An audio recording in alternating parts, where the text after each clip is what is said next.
hey girl, hey girl, hey girl, hey girl, hey girl, hey girl, hey girl. This goes out to the beautiful girls. Which one of y'all? Hey girl, hey girl, hey girl, hey girl. Which one? Which one of y'all? Which one of y'all going home with Trigger? Good evening, everyone. We are the planning committee for tonight's program. I am Mrs. Sex, and the Student's Life. So you're probably pretty curious about what we'll be discussing tonight and how this program came about.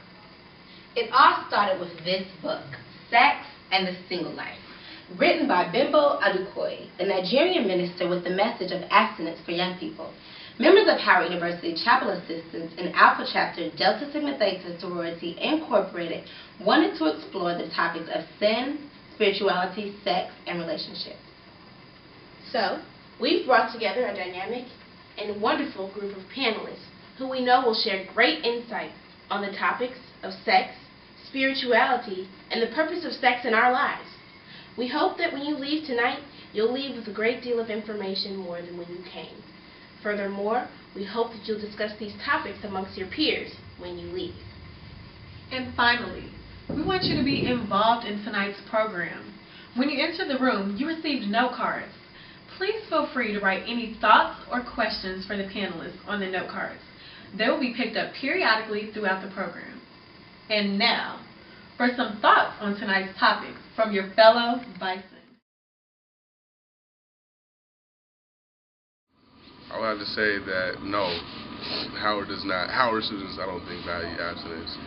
Like every conversation always leads up to who you having sex with or who have you had sex with. Like I heard the term yesterday, they said Howard, you're a Howard virgin.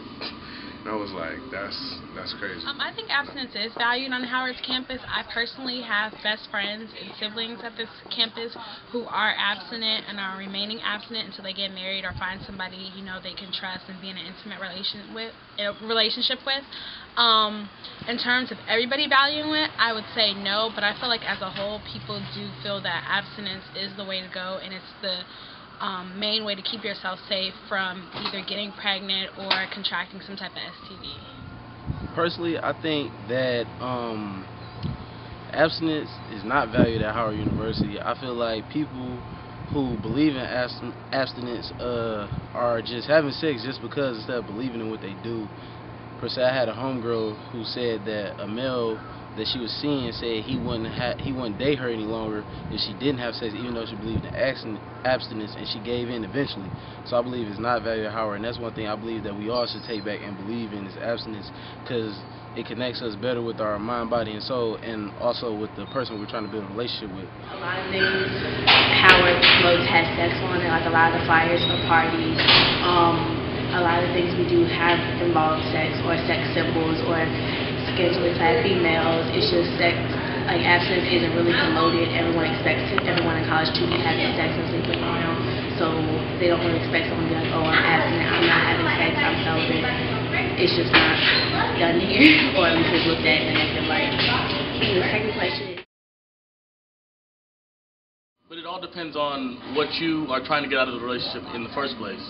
If you're not trying to get anything out of the relationship, if you're just trying to be with a girl to have sex with her, then obviously the relationship is not going to go anywhere. But if you're trying to further the relationship and get a deeper connection with the person, then I guess sex does not make the relationship shallow. I think as long as you're doing it for the right reasons and with the person who is really just doing it because they're trying to make you happy and cares about you. Personally, I don't think sex makes a relationship shallow, but in some cases it can.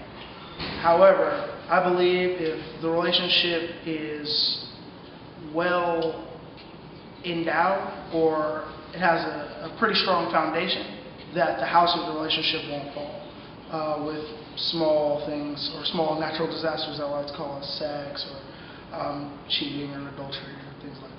Because people are so ruled by lust sometimes, and because we've become such a sex-charged society, you have people that enter into sexual intercourse too quickly and in too casual a manner, and when you do that, then sex can definitely make a relationship shallow. It can, if that's all. I think more on the dude's part than the girl's part. Yeah. It might be shallow. I think it's tricky. Sex is a tricky thing. especially in college. It is. Like I think it can complicate a lot of things that wouldn't otherwise be complicated, and feelings get involved.